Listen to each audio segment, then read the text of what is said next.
Done in love like Hey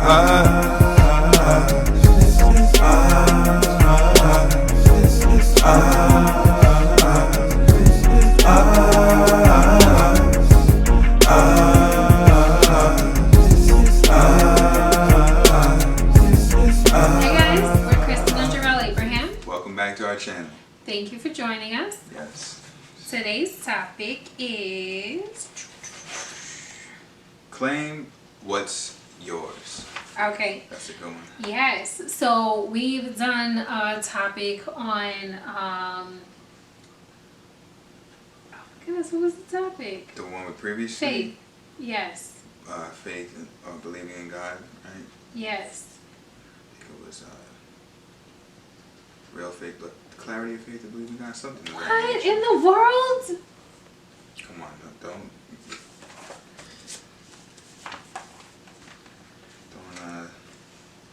Authentic faith is believing in God. okay. We did a topic on authentic faith is believing in God. And so one of the things that we spoken about was that God made us promises. And we have to tap into the promises and we have to go in boldly. And a part of that is claiming what's yours. Correct. So, God said, by His stripes we are healed. That's past tense, not healing. The ing means inaction, still occurring. The ed, ed, means it's already happened. The process to heal means to become sound or healthy again. If you are healed, then you are healthy again.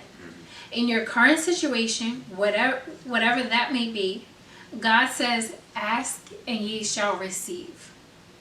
What you are requesting and requiring exists in heaven. You are claiming for things to be on earth as they are in heaven. When you profess and proclaim that you are healed, past tense, you are calling things that are not as though they are into this atmosphere, causing healing in the physical to manifest. What you need is already done. So claim it. God's ways are not our ways. God's timing is not our timing. While we are waiting, He has already done it. We're not still healing in His time. So I felt like that was really important because our previous blog, we were talking about how, me personally, I stopped saying like, I'm sick or I have a cold or I have a headache because I wasn't trying to claim any of those things. And this is something that you have actually put into practice much sooner than I, which is actually where I got it from. Because he never gets sick. He may get like a stuffy nose and that's like once in a blue moon. But other than that, it's like never down for the count, nothing. By the blood of Jesus. Yeah. So after we had gotten married and I had gotten sick quite a few times and then, we spoke about it and I said, you know what, I'm going to stop claiming things as if they're mine. Sickness does not belong to you. And if you are waiting to be healed, just know that God has already done it for you. He has already given you the tools required to get healed. And sometimes things happen where we're expecting something and we don't receive them or we don't receive them in a timely manner.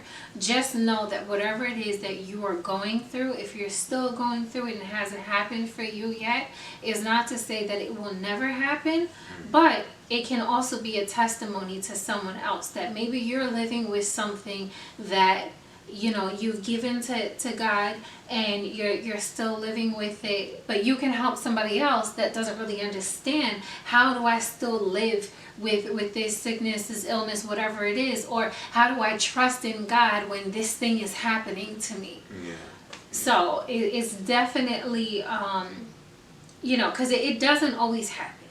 And we don't know why these things don't always happen. Sometimes it has to do with our level of faith or certain things that we're dealing with. Right. Like sometimes it's outside factors. Sometimes you're claiming something and it doesn't happen because you're still dealing with a person or a particular group of people that are enabling the sickness. Correct. So they're the ones that's actually inviting it into your life. So maybe they're stressing you out. And your immune system just can't handle that, or your mental capacity just can't handle that. Right. So there are a lot of reasons as to why, even though we claim our healing, it doesn't actually happen. Yeah. So there are some things I'm going to hubby back on just to reinforce a lot of this valuable information that she gave you. There's a lot of wise choice words of wisdom, that were. No worries, baby. You did good. It's just so much crucial information, and we really want you guys to get it. But based on what I was taught, and what the Holy Spirit had revealed to me, there's just so many different ways that you can even start out by, number one, believing it to be true. Not just because the power of belief is something that's so imminent and so so key to getting it and holding on to it, but because it's true, and I think that's really something that you or the individual audience member or viewer has to come to terms with on their own walk, is what's to be believed to be true or not. But the things that God does reveal to you to be true, believe them for what they are.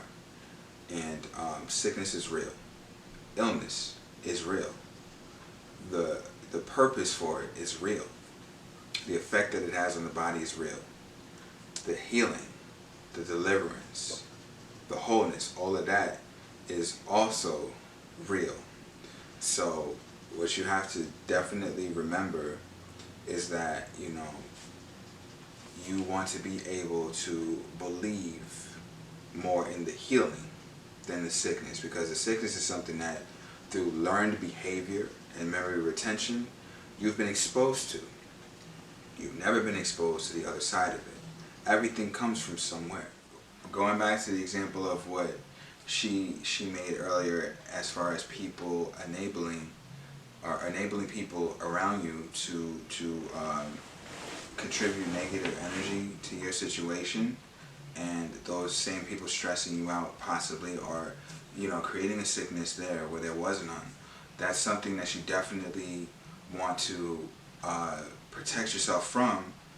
But if you don't, right, unfortunately there's a but, if you don't, that's something you allow. The enemy's only going to do what you allow. So that leads me to my next point: protecting your energy. You definitely got to protect your energy if you want to keep from becoming ill, falling to sickness, and faltering at all. You're going to come across a lot of people who don't feel well. And they're not going to always say that they don't feel well. Some of them are going to cough and sneeze and cackle right on you, and hackle and tackle and all kind of craziness. Like, some of them don't even do that. Their aura, their energy, the way that they speak. Yeah, sometimes the aura, the energy, the vibe is just off with certain people, and the way they talk, act, walk, speak, it's just not healthy for you, and your energy is not always compatible with theirs. But here's the thing about energy: it's never diminished or destroyed, it just changes forms. So they may want to change your energy into their type of energy, or they may want to use your energy and become what type of energy you have. But regardless of what type of person is doing such, in the particular cases where they're ill, you don't want ill energy. You don't want sick energy. You don't want an energy that's tainted with that type of negativity, and it comes from a negative place. That's what causes the sickness. It causes the illness. So, the side effect is that, sick people want, it's not that they specifically consciously want that, but the sickness in them wants to be regarded as something that can spread to others and make more of itself. And that leads me to my other thing, to make sure that you acknowledge what you're understanding and seeing, and what you're going through and sensing and experiencing. Sickness is a living and breathing thing. How many times has science proved that organisms and bacteria and germs are alive? That means sickness is alive. And so many times in the Bible, Jesus spoke to a sickness. He spoke to an illness or a condition like it was a living thing, and spoke to it and told it to leave people's bodies because it was a living thing that had to go. So keep in mind, you don't want to let any living thing into your body that doesn't agree with your body. And that's really the principle behind it, is making sure that every cell, every part of your being is rejecting that. And a perfect example is cancer. Cancer is something that starts in the body, grows and spreads. It comes from the body. But what cancer is certain particular cells in the body that didn't agree with other cells in the body. And what they did is they started to bump heads. They started to conflict with them. They became what's called rebellious cells. You'll hear that said over and over in science and medicine. Medicinally, that's the term for it. They're rebellious cells. They're rebelling against what? Against the other cells in the body and ultimately the anatomical body itself. So the rest of your body doesn't agree with those rebellious cells, which causes them to fight the other cells and win on some of them, right? And convert them to what they are, which is how it spreads. So those cancerous cells spread by converting other cells into cancer cells. And, God forbid anyone get cancer, I'm just explaining the way it works. And this is the same thing that can be reversed, which is why people beat cancer without chemo, without medicine, without any therapy or medicinal assistance from outside factors like doctors, medical places. Like, this is why they beat it naturally sometimes, because the same way that those cancer cells can spread, they can be diminished. They can be dispersed to the point where they're completely excommunicated from the body, and the body has rejected them. And that's the same thing as whatever energy was creating that negative result in the body being rejected to the point where those cells are rejuvenated and that cancer has to go. So just keep in mind that these are just the same principles that not only God revealed to scientists to discover, right, and try to X him out the picture and teach the people, but they are also the same principles that governed Jesus' ministry of casting out devils and healing people from sickness. You have anything you want to add? I would definitely suggest reverting back to how to deal with toxic people. Yeah. Because again, there's a lot of other vlogs that I could suggest, but this one in particular, if you have found yourself where you have claimed your healing, you fully believe that you have been healed, and you're praying for it and it just hasn't happened yet, that's another area that you want to evaluate. Check the energy around you, check the people around you. Sometimes people do display toxic behaviors and they don't mean anything by it, or they just don't realize that it is a toxic behavior. And that's like the biggest thing. So you have to address that elephant in the room. And because they don't know. You have to help them. Exactly. So you can help them, and ultimately it will definitely help you, because if that's something that's hindering you, then you don't want to stay around it. Unfortunately, if they're not willing to change whatever it is, then you do need to cut them off, because you need to do what's best for you. Yeah. So remember we did the vlog Common versus Normal? You'll probably find that somewhere in the YouTube search engine. That was one of our previous episodes, not too far behind this one. But we spoke briefly about, sickness being something that was common but not normal. And this is why. For the principle of us being healed by Jesus' stripes. If he died already, was crucified already, before any of us were even born or put on this earth, and that God had prophesied and wrote in that book that this was something that he said was going to happen, and it was meant to happen before the foundation of the earth was made, right? That he was prepared to do this, then that means that our sickness had been claimed that early. See, even as early as the Old Testament. Not just the New Testament, the Old Testament. And we were not born before Old or New Testament. was written. So that means the sickness was always there, right? Once the curse was there, the curse of the law of sickness and death, but the healing was always there. The healing was there before the sickness. So you gotta remember that. And if he died for us to have that healing, then it's ours to claim it. All we have to do is believe it, and then that's when we receive it. And you know, it's just something that I really pray that people take hold of and that they understand. It's not a pipe dream. It's not a fantasy. We're living proof. We're living proof. We've received and claimed our healing several times in our lifetimes. So, you know, but being sick was a learned behavior before that for our whole lives and the lives of our families. So, you know, that it was something that we had to continue to talk to our peoples about and give them scriptures and show them proof and evidence like, look, this is what we found. This is real, right? And you'll never find anything, I challenge you, the audience, the viewer, you'll never find anything that contradicts what we're talking about in that Bible. You'll never find anything that contradicts what we're talking about as far as healing. Okay? And I would suggest also looking at what doctors can explain. Yeah, that's another that was a good one. That's where we spoke about like you know, different scenarios where, you know, you can be dealing with something and the same diagnosis as somebody else, and then your outcomes are two totally different things. So that's another part of claiming what's yours. There's also a reason, and you got to keep in mind too, people live with sickness because a lot of them think they don't have a choice. But there's a lot of times where people live a very long time with sickness. Ever wonder why? Right? So all of this leads up to the fact of the matter that sickness is something that people accept.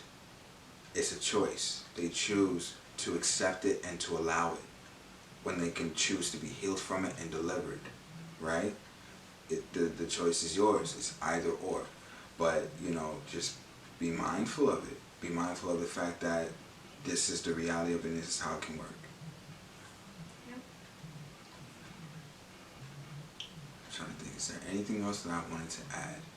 Oh, I'll be back on the last thing that one of the previous things she said about a lot of people not realizing that they are sick or that they are harnessing and spreading that negative energy.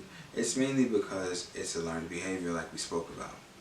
So, you know, there may be times where in your lives where you may have to, you know, go back to the drawing board. Change your mind frame, either change the way you're speaking, thinking, change your belief system, change all of it or any of it. But these are all ways that your body will physically heal. And there have even been studies that have shown that physical parts of the body are affected by emotions, right?